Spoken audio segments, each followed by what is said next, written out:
இன்றைக்கி Monday morning என்னோடய பையன் என்னோடய அம்மா வீட்டுக்கு போயிருந்தான். இன்றைக்கி காலையில் வந்துட்டான். 7 o'clockலாம் சமையல் வேலை முடிஞ்சுது.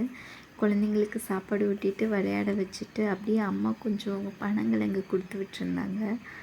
பாப்பா ரொம்ப அழுக. சரி என்ன பண்ணுறது, வேலை முடிச்சாகணுமேனு பாப்பாவை கொஞ்சம் மடியில் வச்சுட்டே பனங்கிழங்கை க்ளீன் பண்ண ஆரம்பிச்சிட்டேன். க்ளீன் பண்ண ஆரம்பித்ததும் என்னோடய 2 பசங்களும் அம்மா வாங்க என் கூட விளையாட வாங்கன்னு ஒரே அடம். சரி அவங்க கூட கொஞ்சம் நேரம் விளையாண்டுட்டு பனங்கிழங்கை வேக போட்டுட்டு, உங்களுக்கு யாருக்காச்சும் பனங்கிழங்கு கிடச்சுன்னா கண்டிப்பாக சாப்பிடுங்க, உடம்புக்கு ரொம்பவே நல்லது.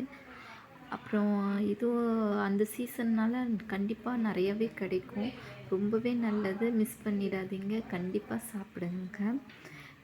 கிழங்கு அவிய போட்டுட்டு நெக்ஸ்ட்டு க்ளீனிங் ஒர்க் ஆரம்பிச்சிட்டேன். பாத்திரத்தை எல்லாம் க்ளீன் பண்ண ஆரம்பித்து என் பிள்ளைங்க விளையாண்டுட்டு இருந்தாங்க. சரி நம்ம எல்லாம் டக்கு டக்குன்னு வேலையை முடிக்கணுமே ஸ்பீடாகவே வேலையை முடிச்சிட்டேன்.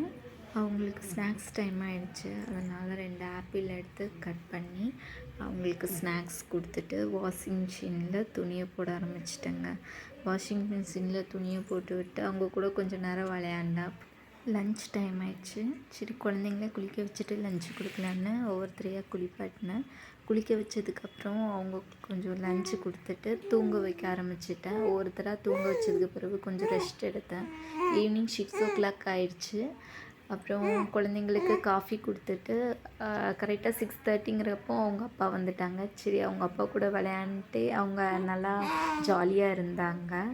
அப்புறம் நைட்டு டிஃபன் சாப்பிட்டு தூங்க ஆரம்பிச்சாச்சு. ஆனால் குட்டி பாப்பா மட்டும் தூங்கவே இல்லை. 11 o'clock மேலே ஆயிடுச்சு, பாப்பா தூங்கவே இல்லை. கரெக்டாக பாப்பா தூங்குறதுக்கு 12:30 ஆயிடுச்சுங்க.